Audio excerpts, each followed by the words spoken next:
প্রিয় শিক্ষার্থীরা, সবাই কেমন আছো? আশা করি সবাই ভালো আছো, সুস্থ আছো, নিরাপদে আছো। তোমাদেরকে ধর্মরাজিক উচ্চ বিদ্যালয়ের অনলাইন ক্লাসে স্বাগতম জানাচ্ছি আমি সুজয় বড়ুয়া। আর এখন আমি তোমাদের ইংলিশ সেকেন্ড পেপারের অংশ থেকে 12 নাম্বার নিয়ে আলোচনা করব। 12 নাম্বার হচ্ছে রিঅ্যারেঞ্জ, যেখানে কি করতে হবে, কিছু ওয়ার্ড এলোমেলো ভাবে দেওয়া থাকবে, তোমাকে সেখান থেকে সেন্টেন্স তৈরি করতে হবে। এভাবে তোমাকে 5টি সেন্টেন্স তৈরি করে নিতে হবে। অর্থাৎ প্রত্যেকটা সেন্টেন্স এর ওয়ার্ডগুলো এলোমেলোভাবে সাজানো থাকবে। তোমাকে কি করতে হবে, শুদ্ধভাবে সাজিয়ে পরিপূর্ণ একটি সেন্টেন্স তৈরি করে নিতে হবে। হ্যাঁ, তাহলে আমরা প্রথমে দেখি কিভাবে এক একটি সেন্টেন্স তৈরি করতে হয়। দেখো, rearrange the words in the appropriate order to make meaningful sentence. তোমাকে ওয়ার্ডগুলোকে এমন ভাবে সাজাতে হবে যেন সাজানোর পর তুমি যেই সেন্টেন্সটি পাবে সেটা যেন পরিপূর্ণ অর্থ বহন করে।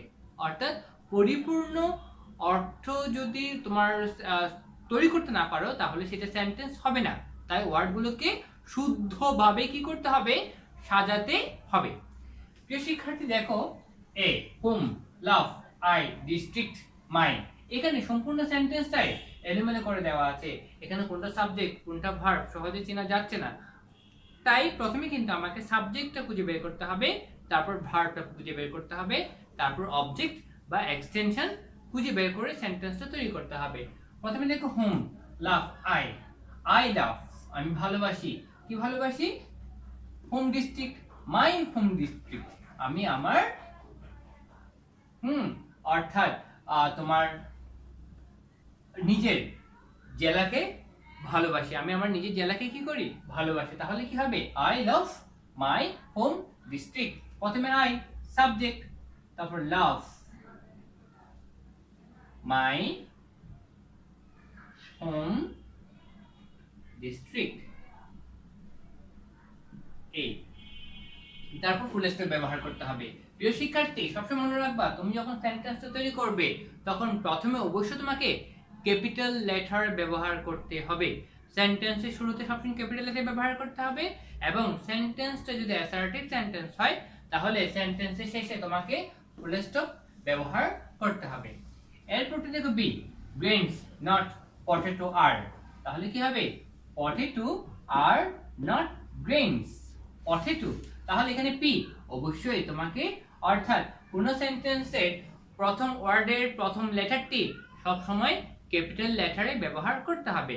তাহলে পটেটো, পি, এখানে ক্যাপিটাল লেটার হবে potato, potato are not grains,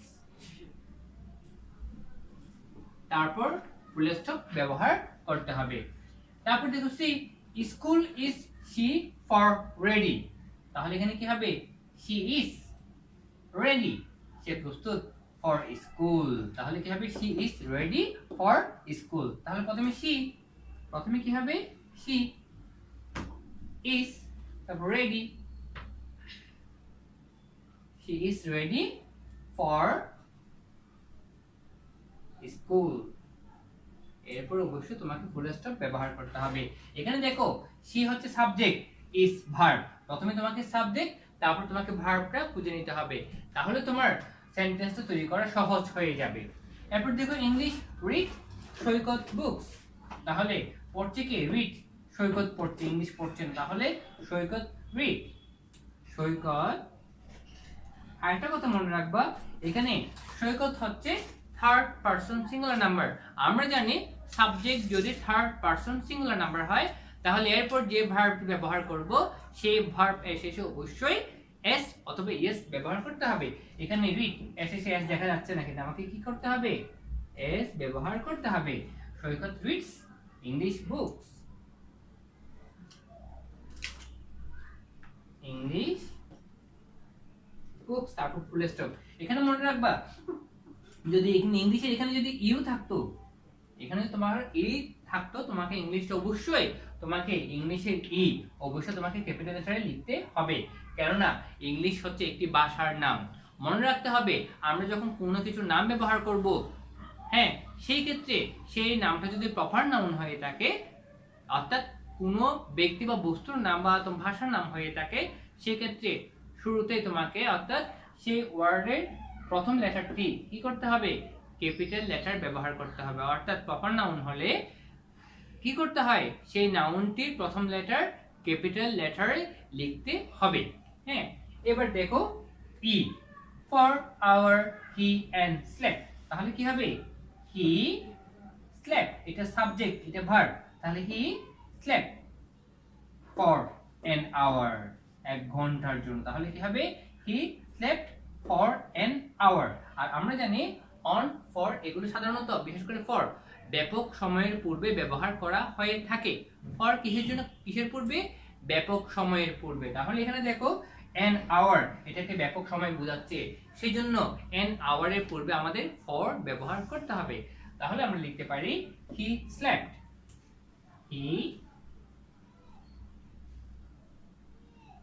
slept for an hour, এরপর ফুল স্টপ ব্যবহার করতে হবে। তারপর দেখো as was old Nipa year 6, তাহলে এখানে নিপা কি হতে পারে, was, Nipa was years old, তাহলে কি হবে 6 years old, Nipa was 6 years old, তাহলে প্রথমে হবে নিপা, নিপা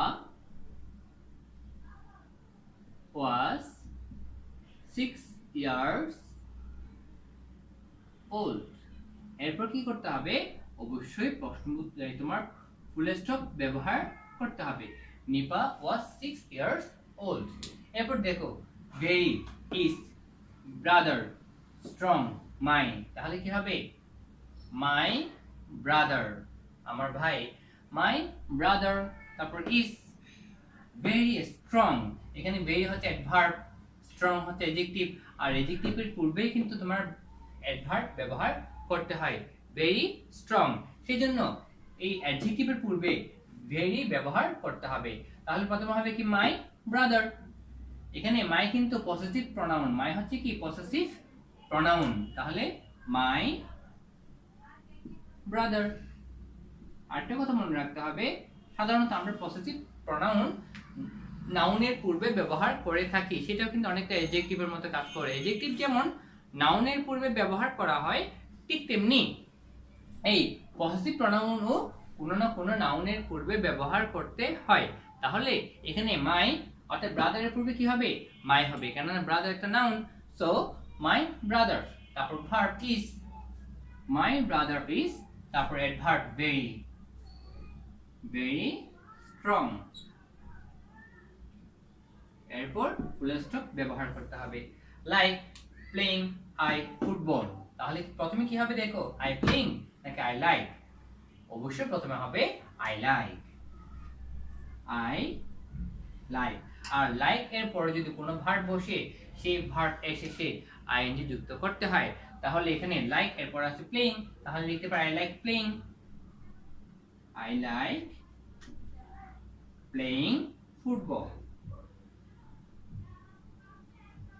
তাহলে কি হবে, I like playing football.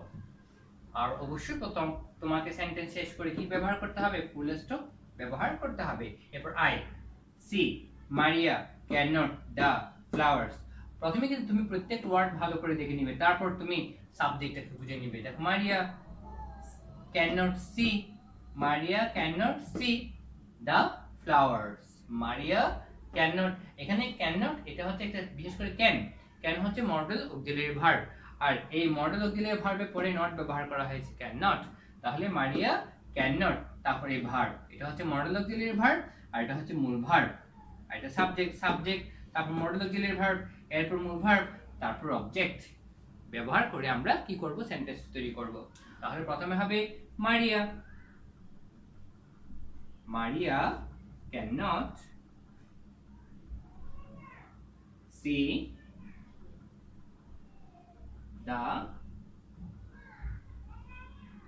flowers, Maria cannot see the flowers, এরপর দেখো on the race tortoise the, তাহলে কি হতে পারে, the tortoise own the race. হ্যাঁ, দ্য টর্টয়েস প্রথমে দা, তাই শুরুতে অবশ্যই তোমাকে কি করতে হবে, ক্যাপিটাল লেটার ব্যবহার করতে হবে। তারপর টর্টয়েস এক নাউন, সেই জন্য আর এটা প্রপার নাউন, সেই জন্য এখানে এটা অবশ্যই ক্যাপিটাল লেটার হবে। The tortoise,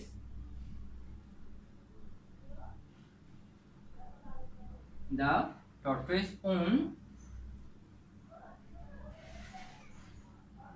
the race, on the race, RACE, the tortoise on the race। এভাবে কি করতে হবে, আমাদেরকে ওয়ার্ড গুলো সুন্দরভাবে সাজিয়ে তোমাকে সেন্টেন্স তৈরি করতে হবে। আর এখানে থাকবে কয়টি সেন্টেন্স, থাকবে 5টি, অর্থাৎ থাকবে এখানে 5টি থাকবে। হ্যাঁ, তোমাকে কি করতে হবে, 5টি সেন্টেন্স তৈরি করে নিতে হবে। প্রিয় শিক্ষার্থী, আশা করি তোমরা কিভাবে ওয়ার্ডগুলো সাজিয়ে একটা পরিপূর্ণ সেন্টেন্স তৈরি করতে হয় সেটা তোমরা বুঝতে পেরেছো। পরবর্তী ক্লাসগুলোতে আমরা আরো ভালোভাবে দেখতে পারবো কিভাবে আরো তোমার আর যদি ওয়ার্ডের সংখ্যা আরো বেশি থাকে, হ্যাঁ, তাহলে কিভাবে সেন্টেন্স তৈরি করতে হয় সেটা আমরা আরো ভালোভাবে জানতে পারবো। তাহলে তোমাকে কি করতে হবে, প্রথমে সাবজেক্টটা খুঁজে বের করতে হবে, তারপর ভার্ব খুঁজে বের করতে হবে, তারপরে সেন্টেন্সের বাকি অংশ বা অবজেক্ট ব্যবহার করার মাধ্যমে পরিপূর্ণ একটি সেন্টেন্স তৈরি করতে হবে। প্রিয় শিক্ষার্থী, তাহলে আমরা আজকে যা পড়েছি আশা করি তোমরা বুঝতে পেরেছো।